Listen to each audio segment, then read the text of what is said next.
Hey everyone, so when you hear the phrase smart city, what pops into your head? Flying cars, crazy futuristic skylines? Well, what if I told you the city of tomorrow isn't some far-off dream? It's actually being built right now, and the main architect is artificial intelligence. So that's the big question, right? Is this city of the future already here? And the answer, honestly, is yeah, kinda.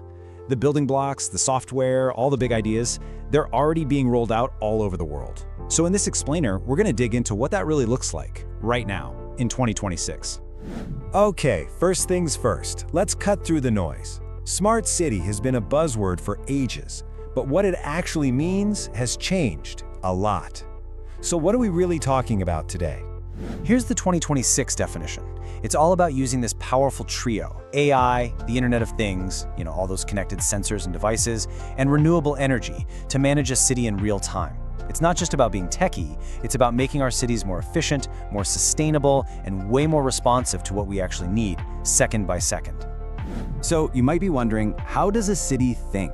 Well, the secret sauce, the real engine behind all of this, is AI. It's basically the city's operational brain. The best way to picture it is to think of AI as the city's central nervous system. It's constantly taking in a flood of data from thousands, even millions of sensors on traffic lights, garbage cans, power grids, you name it. And it's making smart decisions on the fly. And this isn't science fiction. For a killer example, we just have to look at Pittsburgh. In Pittsburgh, they've rolled out an AI system called SurTrack. Now, instead of just using simple timers, this system gives every intersection its own brain. They watch the traffic flow, talk to each other, and make tiny adjustments to keep everything moving smoothly. And the results? They're pretty incredible.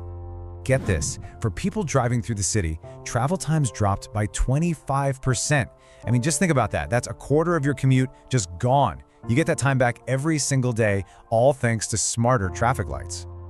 And it's not just about saving time. All that time not spent idling in traffic, it led to a 20% drop in vehicle emissions. So it's a huge win for your schedule and a huge win for the air we breathe.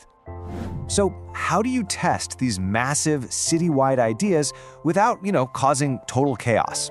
Well, cities are building what they call digital twins. It's a perfect, data-rich virtual copy of the real thing. It's like SimCity on steroids, where planners can test a new bus route or simulate a hurricane to see exactly what would happen, all before anyone even picks up a shovel.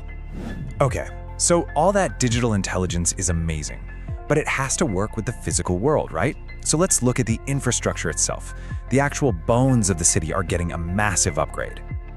Let's start with the power grid. Old school grids are super wasteful, but smart grids, like the ones popping up in Amsterdam, use AI to constantly balance the power coming in, especially from tricky sources like solar and wind, with what the city actually needs at that exact moment. It cuts waste like crazy and makes our power cleaner and more reliable. And that same intelligence is shrinking down to the level of individual buildings. We're in the middle of a construction revolution, with AI guiding things like 3D printing and modular builds that are way faster and produce less waste. AI is also helping design buildings that are energy positive. They actually generate more power than they use. They can even have stuff like vertical farms built right in, making the building itself a productive part of the city.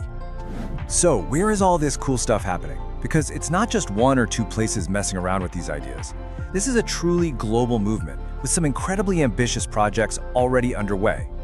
And just look at how different they are. You've got NEOM's The Line in Saudi Arabia, which is this totally radical idea for a sustainable city built in a straight line. Then you have Toyota's Woven City in Japan, basically a real-world playground for mobility and robotics.